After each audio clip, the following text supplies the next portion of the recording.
এক কথায় ঈমান আনার পরে, ফরজ নামাজের পরে হালাল খাবার চেয়ে বড় কোনো ইবাদত নাই। সুবহানাল্লাহ বলবেন না?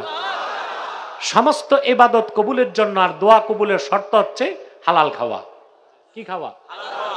আজ দেখবেন আমার সমাজে অনেক লোক নামাজ পড়ে, নামাজ পড়তে পড়তে কপালে বাটকারার মতো দাগ ফেলে দিছে, কিন্তু সমানে সুদ খায়, ঘুষ খায়,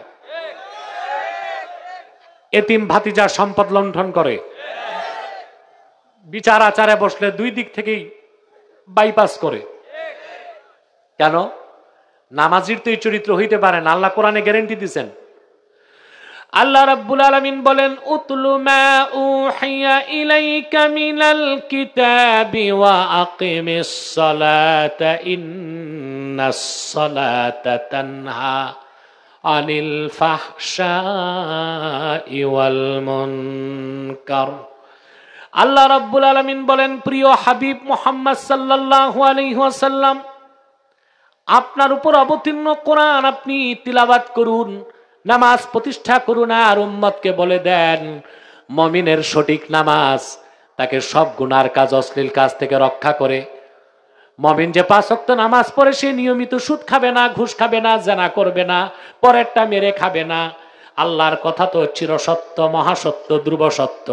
তাহলে আপনি নামাজ পড়বেন, আবার সুদ ঘুষ খাবেন, জেনা বেবিচার করবেন, পরেরটা মেরে খাবেন, টেন্ডারবাজি করবেন, দাগাবাজি করবেন, চুরি করবেন, পাল্লায় ওজনে কম দিবেন, আরেকজনের খেতে সীমানা ধাক্কাবেন, বুঝতে হবে আল্লাহর কথা চিরসত্য, আপনার নামাজ কবুল হচ্ছে না।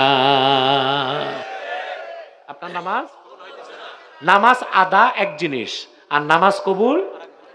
আপনার নামাজ কবুল হবে কি হবে না তার দেখার দায়িত্ব আপনার নেই। আপনার নামাজ পড়তেই হবে, নামাজ পড়তেই হবে। যদি নামাজ আদায় করেন কবুল নাও হয়, আপনি জাহান্নাম থেকে বেঁচে যাবেন। আর যদি নামাজ কবুল হয়, শুধু জাহান্নাম থেকে বাঁচবেন না, বেহেশতের সর্বোচ্চ মাকামগুলো পেয়ে যাবেন। সুবহানাল্লাহ। তাহলে বোঝা যাচ্ছে সকল ইবাদত আর দোয়া কবুলের শর্ত কি? হালাল রুজি। সুবহানাল্লাহ।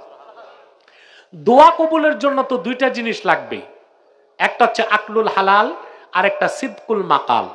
রিজিকটা পবিত্র করতে হবে আর কথাটা পবিত্র করতে হবে। আমাদের বাঙালি মুসলমানের দুই জায়গায় সমস্যা, রিজিকও পাক না, জবানটাও পাক না।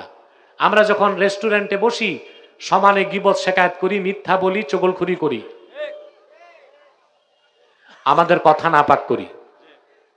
আর যখন খেতে বসি ওই খানাটা হয় সুদের টাকা, নয় ঘুষের টাকা, টেন্ডারবাজির টাকা, নয় চাঁদাবাজির টাকা, পরেরটা মেরে খাওয়ার টাকা।